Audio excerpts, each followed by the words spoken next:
जिल्ह्यासह राज्यातील तरुणाईचे लक्ष लागून राहिलेल्या पोलीस शिपाई भरती प्रक्रियेला 11 फेब्रुवारीपासून अकोल्यात सुरुवात होत आहे। 161 पदांसाठी तब्बल 11,784 उमेदवार मैदानात उतरणार असून यामध्ये 1,999 महिला उमेदवारांचा समावेश आहे। ही भरती प्रक्रिया पोलीस मुख्यालय मैदान आणि वसंत देसाई क्रीडांगणात पार पडणार असून दररोज सुरुवातीला 800 उमेदवारांची, त्यानंतर टप्प्याटप्प्याने 1,500 उमेदवारांची शारीरिक चाचणी घेतली जाणार आहे।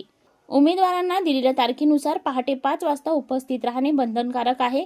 भरती प्रक्रिया पूर्णपणे पारदर्शक असून उंची छाती मोजमापासाठी प्रमाणित उपकरणे, सीसीटीव्ही व व्हिडिओ चित्रीकरण तसेच RFID प्रणाली वापरण्यात येणार आहे।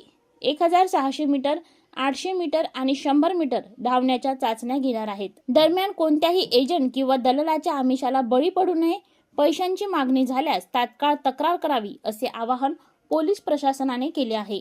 11 तारखेपासून अकोला जिल्ह्यामध्ये पोलीस भरती सुरू होत आहे। पूर्ण महाराष्ट्र राज्यामध्ये पोलीस भरती आता होणार आहे। तर अकोलामध्ये आम्हाला टोटल 11,784 अर्ज प्राप्त आहे। टोटल जागा 161 आहे आणि हे सर्व पोलीस कॉन्स्टेबलची जागा आहे। आणि याच्यामध्ये यावेळेसची भरतीमध्ये आम्ही प्रत्येक आमचं जे काही 3 इव्हेंट्स आहे त्याच्यामध्ये RFIDचा वापर करणार आहोत। तर खूपच एक टेक्नॉलॉजी असिस्टेड हे भरती असणार आहे। याच्यामध्ये पूर्ण भरतीसाठी जे तयारी असतात, नियोजन असतात, ते मी प्रत्यक्ष स्वतः पाहणी केलेली आहे। आमचा जवळपास 450 लोकांचा बंदोबस्त, अधिकारी, कर्मचारी, क्लर्क्स पण याच्यामध्ये सामील असणार।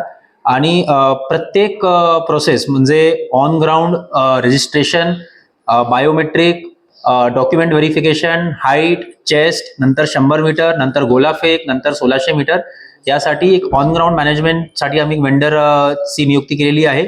आणि पूर्ण भरती अतिशय पारदर्शकपणे, अतिशय मेरिटोरियस प्रमाणे झाली पाहिजे, हे आमची अशी धारणा आहे।